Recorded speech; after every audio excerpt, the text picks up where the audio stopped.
오늘 새벽 우리에게 주신 하나님의 말씀은 마태복음 24장입니다.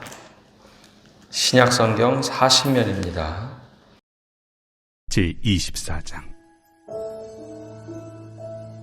예수께서 성전에서 나와서 가실 때 제자들이 성전 건물들을 가리켜 보이려고 나아오니 대답하여 이르시되, 너희가 이 모든 것을 보지 못하느냐?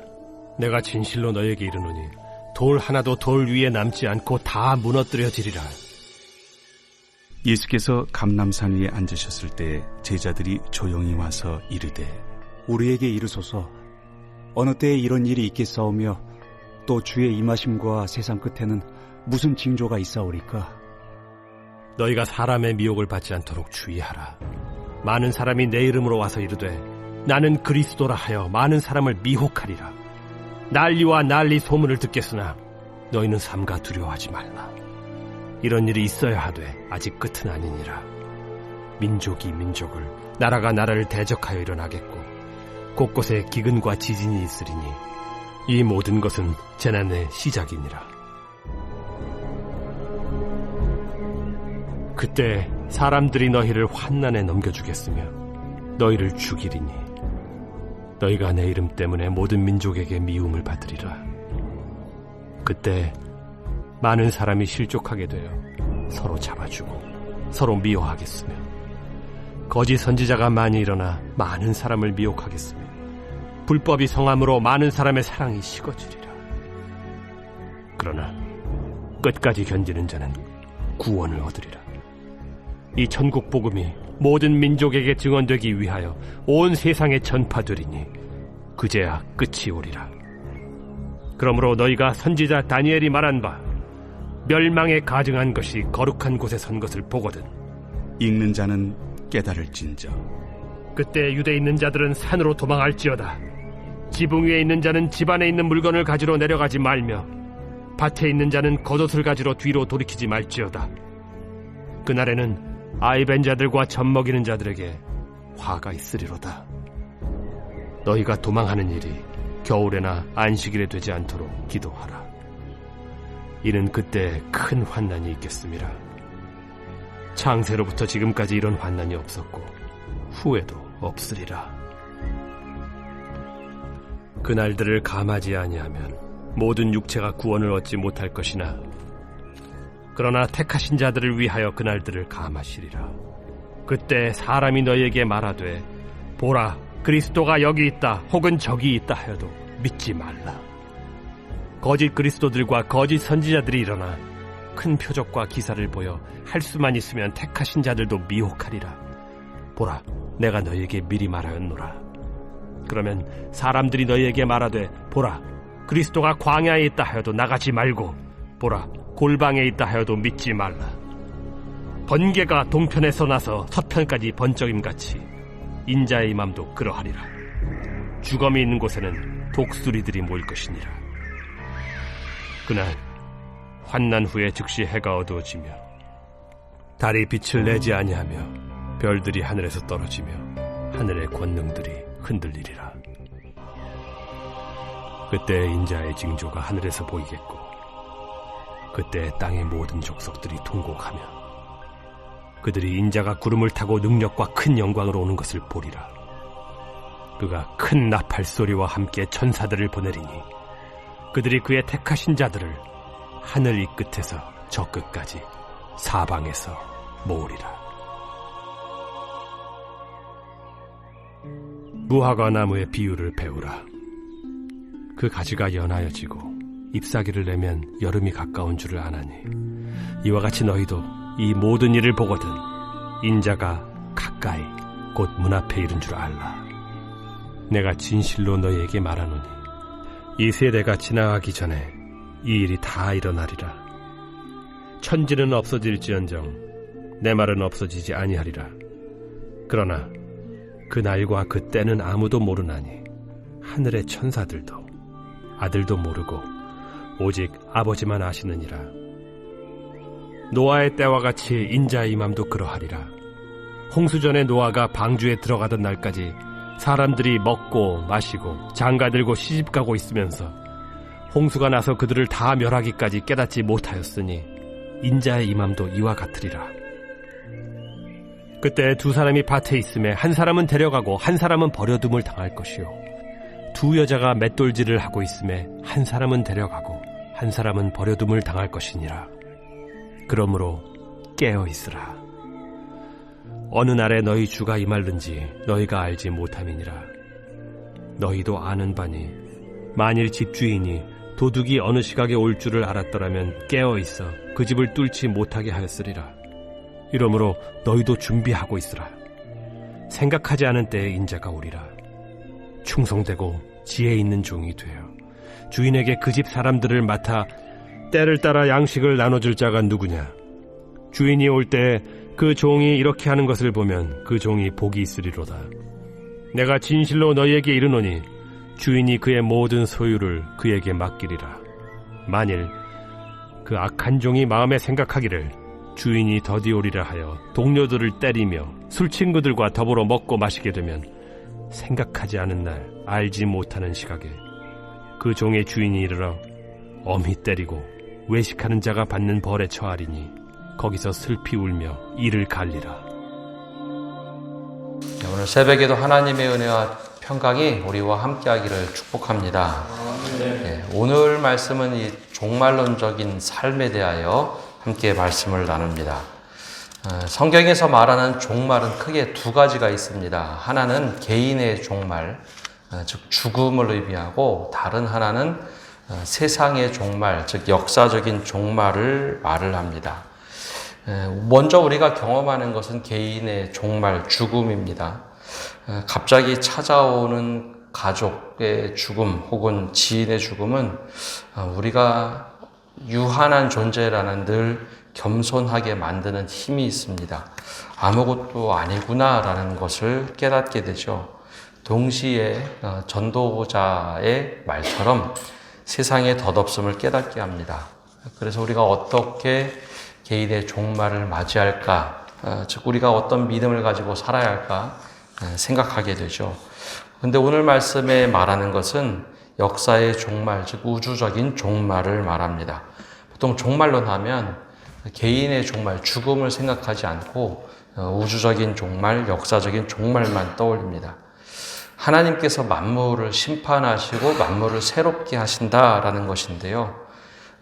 개인의 종말도 무서운 것이지만 역사적인 종말도 새로운 차원으로 들어가는 겁니다. 근데 우리가 종말이 되면 어떻게 해야 될까라는 것이죠. 믿음을 갖고 있지 않다면 종말은 그대로 심판으로 끝날 겁니다. 그러나 그리스도인들에게는 하나님께서 종말 이후에 만물을 새롭게 하신다, 그 새로운 창조를 하신다, 그 말씀을 하시기에 그리스도인들에게는 종말이 끝이 아니라 새로운 시작이기도 합니다. 우리가 이 종말에 대해서 바르게 이해를 해야 엉뚱한 믿음을 갖지 않고 또 엉뚱한 행동을 하지 않을 수 있습니다. 오늘 예수님께서 역사적인 종말의 이야기를 제자들에게 들려주시는데요. 먼저 2절에 이렇게 말씀하시죠. 대답하여 이르시되 너희가 이 모든 것을 보지 못하느냐? 내가 진실로 너희에게 이르노니 돌 하나도 돌 위에 남지 않고 다 무너뜨려지리라. 성전을 보고 이 말씀을 하셨거든요. 유대인들에게 성전이란 것은 신앙의 모토고 신앙의 기초입니다. 성전이 무너진다면 그들의 신앙도 무너질 것이다. 종말이 온다라고 생각을 하게 됩니다. 사실 이 말씀이 기록된 것은 후대에 기록됐지만 이 말씀을 했던 배경은 아직 여전히 예루살렘에 성전이 있었을 때입니다. 그러니까 유대인들의 입장에서는 성전이 무너진다, 이것은 세상의 종말과 같은 의미입니다. 그래서 예수님께서 성전에 이 돌이 하나도 남지 않고 다 무너질 것이다. 실제로 AD 70년에 이 성전이 완전히 무너집니다. 이 유대인들에게는 세상의 종말과 같은 일이 실제로 일어났던 거죠. 그런데 이 비유를 하시면서 세상의 종말이 때가 되면 이렇게 될 것인데 그리스도인들에게도 이러한 충격적인 일, 여러분들이 가지고 있는 믿음의 토대가 완전히 무너질 때가 온다는 것이죠. 이것을 상징적으로 말씀하신 것이 돌 하나도 돌 위에 남지 않고 다 무너지리라. 성전이 무너지는 것처럼 여러분들의 신앙 전체가 무너지게 하는 그런 날이 올 것이다 라는 겁니다. 조금 전에 말씀드린 대로 종말이란 건, 그리스도인들에게 종말이란 것은 반대로 하나님의 나라가 완성되는 일이기도 합니다. 심판 이후에 하나님의 나라가 완전히 완성되는 거죠. 그래서 그리스도인들에게는 이 과정, 중간의 시간은 굉장히 고통스럽고 두려운 시간이지만 하나님의 나라가 완성되기에 희망이 거꾸로 밀려온다라는 거죠. 그래서 예수님께서 말씀하실 때 두 가지 사건을 구분을 하는데요. 하나는 사람들이 일으키는 전쟁, 그리고 자연재해, 즉 지진과 기근의 소식이 끊임없이 나타날 것이다. 이게 첫 번째고, 두 번째는 그리스도인들이 핍박을 받을 것이다. 그래서 이 일이 시작이 되면 이것이 종말의 시작이지 끝이, 완성은 아니라는 겁니다. 이 중간에 들어선다는 거죠. 이런 일이 있을 때 어느 때인지 모르지만 우리는 이 중간기에 살아가는 겁니다. 실제로 전쟁의 소문은 계속 있고 지진과 기근의 소식도 계속 있습니다. 그래서 종말의 시작, 그래서 늘 우리는 위기 앞에 서 있는 사람들입니다. 종말은 이미 시작이 됐지만 아직 끝나지는 않은 시간에 살아갑니다. 그럼 이때 어떻게 우리는 살아야 될까? 가장 먼저 말씀하신 것은 4절에 이렇게 말씀하시죠. 예수께서 대답하여 이르시되 너희가 사람의 미혹을 받지 않도록 주의하라. 미혹을 받지 말라라고 말씀합니다. 종말 이야기하면 우리에게는 주기적으로 다가오는 것들이 있는데요. 세계가 바뀔 때 혹은 사회적 불안이 굉장히 강해질 때 세계적인 대지진이 나거나 혹은 100년 단위의 변화 혹은 노스트라다무스와 같은 예언이 이루어진다라고 생각이 되면 사람들이 불안해합니다. 늘 그 이단의 미혹들은 두려움을 더욱더 증폭시켜서 우리에게 늘 말합니다. 거 봐라, 이런 일이 있지 않아? 사람들이 두려워하면 불안 심리가 막 올라오죠. 이 불안의 심리를 이용하는 게 보통 이단들입니다. 전쟁의 소문이 나잖아. 전쟁이 계속 나잖아. 주님의 때가 됐어. 기근이 있지, 살인이 있지, 전쟁의 소문들, 그리고 그런 일들이 있으면 이단들은 늘 이 위기감을 증폭시킵니다.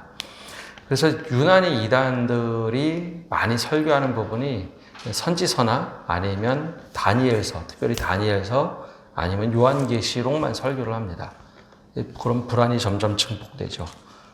그리고 자신들이 메시아다라고 이야기를 합니다. 그래서 그런 일들이 원래 성경에서부터 예언되었고 세기마다 계속해서 반복적으로 일어났습니다. 그러니 이런 일들이 있으면 그 사람들의 말에 미혹되지 말라는 겁니다. 진짜같이 선포하고 표적과 기사도 많이 나타납니다. 이 말씀으로 이미 다 이야기해 주셨는데 우리가 그런데도 자꾸 미혹이 됩니다. 거짓 선지자들이 많이 나타나서 지금 다 필요 없다. 지금 나라 세상이 망하고 있는데 개인의 삶을 뭘 그렇게 하느냐고. 다 와서 모든 재산이나 다 여기 들어와서 살자라고 얘기하죠. 불안감을 부추기고 공포와 두려움을 자꾸 만들어내고 여기만 유일한 구원의 길이다라고 말합니다. 근데 오히려 예수님께서는 그렇게 말씀하지 않으시고요. 12절에서 14절까지 말씀하신 걸 보면 이렇게 말씀하시죠. 불법이 성함으로 많은 사람의 사랑이 식어지리라. 즉 서로 의심하게 되고 미워하게 되고 사랑할 수 없도록 만드는 때가 온다는 겁니다. 그러면 그때 즉 13절에 그러나 끝까지 견디는 자는 구원을 얻으리라. 이 천국 복음이 모든 민족에게 증언되기 위하여 온 세상에 전파되리니 그제야 끝이 오리라. 이단들의 그 미혹에 자꾸 넘어가지 마십시오. 그래서 오히려 이단들이 또 14절도 이용할 때가 있습니다. 온 세상에 복음이 증거되어야 주님이 오시니까 지금 하던 일을 다 멈추고 무조건 이 복음만 전해야 된다. 근데 이렇게 말씀하지 않으셨죠. 복음이 온 민족에게 증언되기 위하여 온 세상에 전파되리니 그제야 꽃이 오리라. 우리가 주님의 재림을 앞당길 수 있는 것은 아닙니다. 주님의 때가 되면 그렇게 되는 것이죠. 그래서 미혹되지 말라는 겁니다. 여기 있다 저기 있다. 그런 것에 휩쓸리지 마십시오. 두 번째는 믿음을 지켜라 라고 말합니다. 이런 일이 발생하면 불시험 속에 우리가 내던져집니다. 그러면 내가 믿음이라고 생각했던 신념, 가치관이 불타버리는데 그 속에 진짜 믿음이 있는지 없는지 우리가 보게 되죠. 되게 신념과 가치관을 믿음이라고 착각할 때가 많습니다. 이게 진짜다. 내 신념을 믿음이라고 생각합니다. 전통을 믿음이라고 생각하죠. 근데 진짜 믿음이란 것은 굴곡을 치지 않습니다. 어느 때가 물론 어느 때는 열심히 될 때가 있고 어느 때는 약간 흔들릴 때가 있지만 주님이 원하시는 믿음이란 것은 그냥 꾸준한 믿음입니다. 이때가 돼서 확 불타오르고 어느 때가 돼서 차갑게 식는 그런 믿음이 아니라 꾸준한 믿음입니다.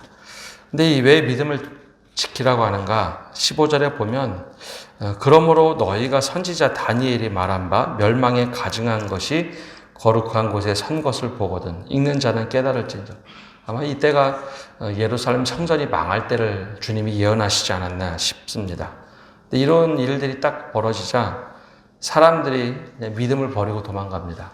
근데 여기서 말하는 것은 예수님이 숨고 피하라라고 하는데 믿음을 버리고 도망가라는 게 아니라 믿음을 지키기 위해서 때로는 숨어야 하기도 하고 때로는 도망가야 하기도 하고 믿음을 지켜내기 위해서 우리의 삶을 꼭 지켜라라는 겁니다. 그때 우리가 그럼 무엇을 붙잡고 이렇게 믿음을 지켜낼 수 있을까? 35절에 이렇게 말씀하십니다.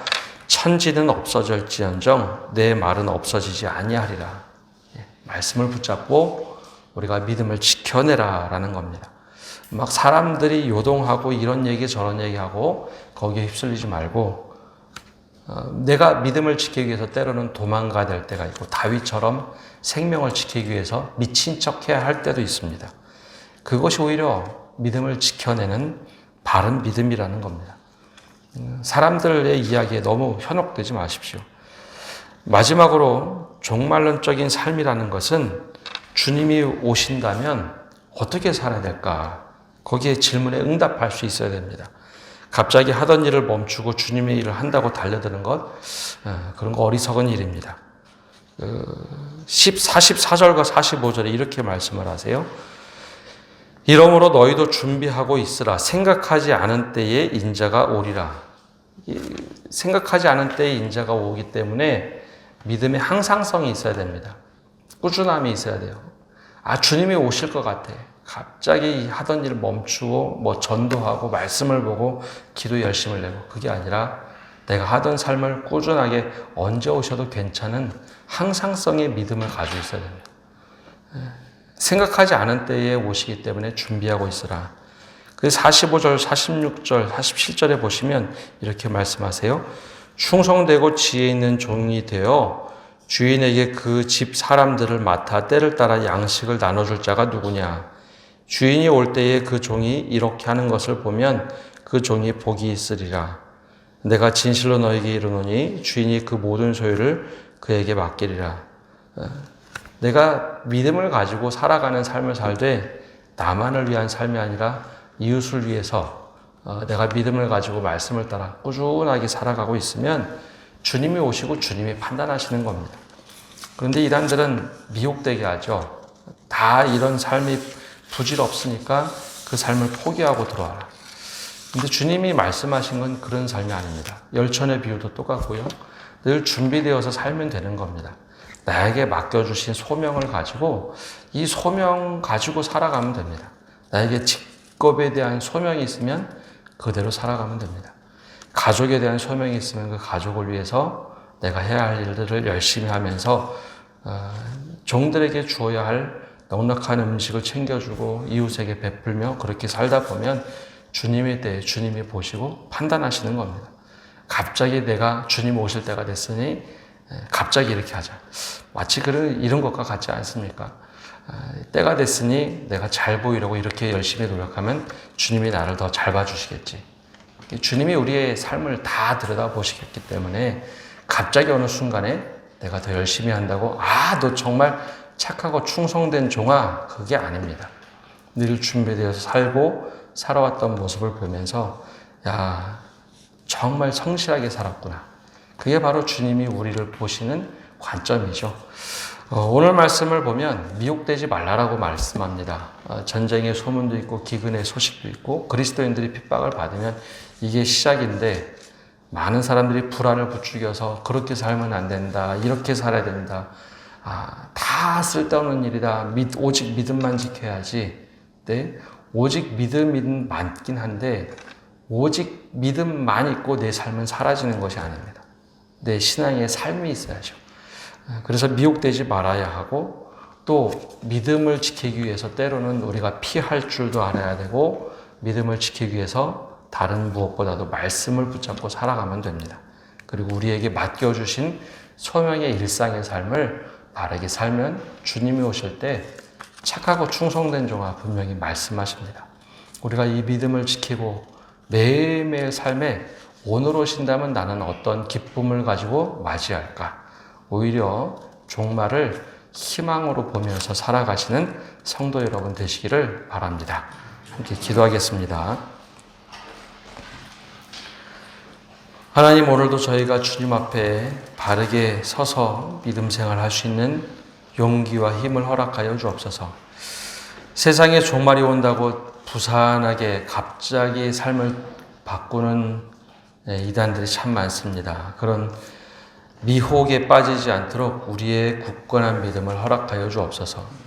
때론 여러 가지 어려움이 오고 시험이 오고 와서 어떻게 살아야 될까 고민이 될 때 그때 말씀을 붙잡고 항상 믿음을 가지고 살아가는 저희가 되게 하여 주옵소서.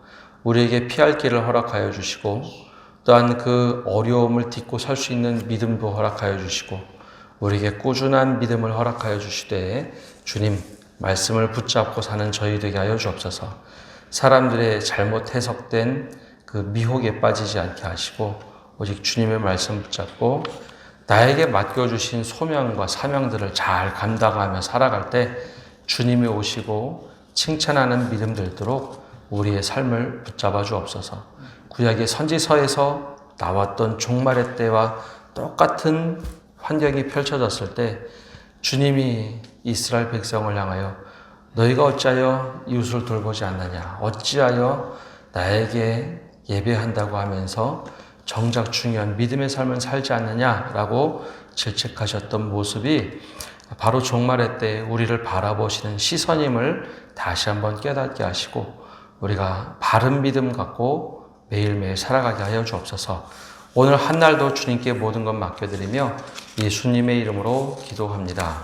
아멘.